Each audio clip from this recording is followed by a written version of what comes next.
সম্মানিত যাত্রী সাধারণের মনোযোগ আকর্ষণ করছি, রাজশাহী থেকে ছেড়ে আসা পদ্মা এক্সপ্রেস ট্রেনটি আর অল্প কিছুক্ষণই ১ নম্বর লাইনে প্রবেশ করিবে। কি হলো, দাঁড়ায় গেলি কেন? চল।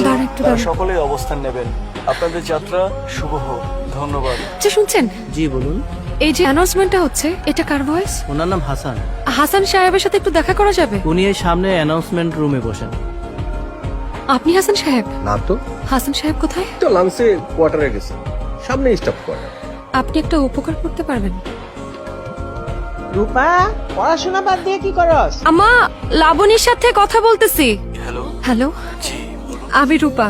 আপনি আমাকে চিনবেন না বোধহয়। বেশ কয়েকদিন আগে আপনি আপনার এক বন্ধুকে কল করতে গিয়ে এই নাম্বারে ফোন করেছিলেন। এদিন আমার কাজিনকে ট্রেনে উঠিয়ে দিতে গিয়ে আমি একটা কণ্ঠস্বর শুনতে পাই। আমি নিশ্চিত এই কণ্ঠস্বর আপনার, তাই ভাবলাম আপনাকে একটা কল করি।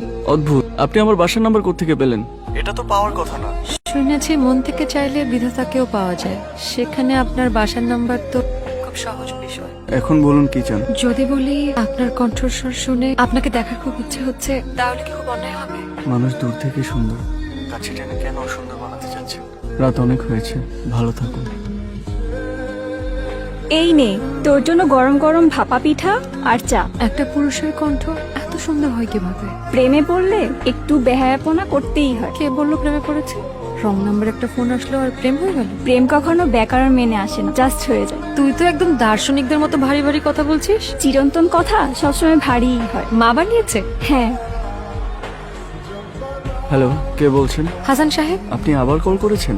শুনুন, আপনি কবে দেখা করবেন সেটা বলেন। নয়নপুর স্টেশনে আসে, যদি সত্যি বলে আসতে পারেন তাহলে ভাবা যায়। সত্যি কথা বললে আসবেন? আসবো, সত্যি? সত্যি।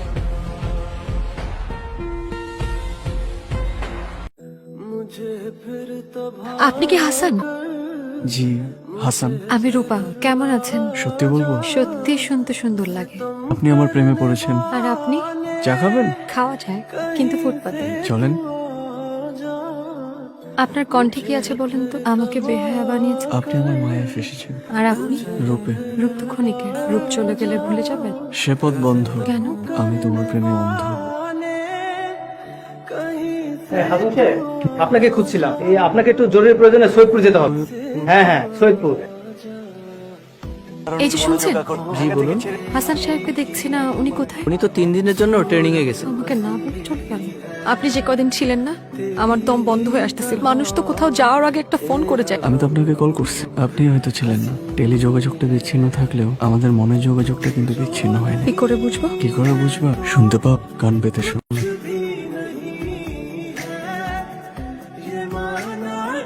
হ্যালো, কি ভাই, বন্ডে নিয়ে তো ভালোই গর্ব করে। আজকে তো সিপাই দেখলাম কাল লবে জানি জোরাজোরি করতেছে। আর আপনি এত বড় একটা ভাই হইয়া এগুলো দীক্ষাও দেখেন না।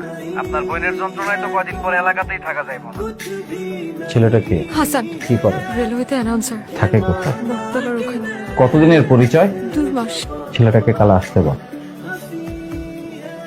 আমি না ভাইয়াকে আপনার আমার কথা বলে দিয়েছি। ভাইয়া আপনার সাথে দেখা করতে চাই। কিন্তু এখনই? এখন না তো কখন? আমার ভাইয়া কি বাংলা সিনেমার ভিলেন না যে আমাদের সম্পর্ক মেনে নেবে না?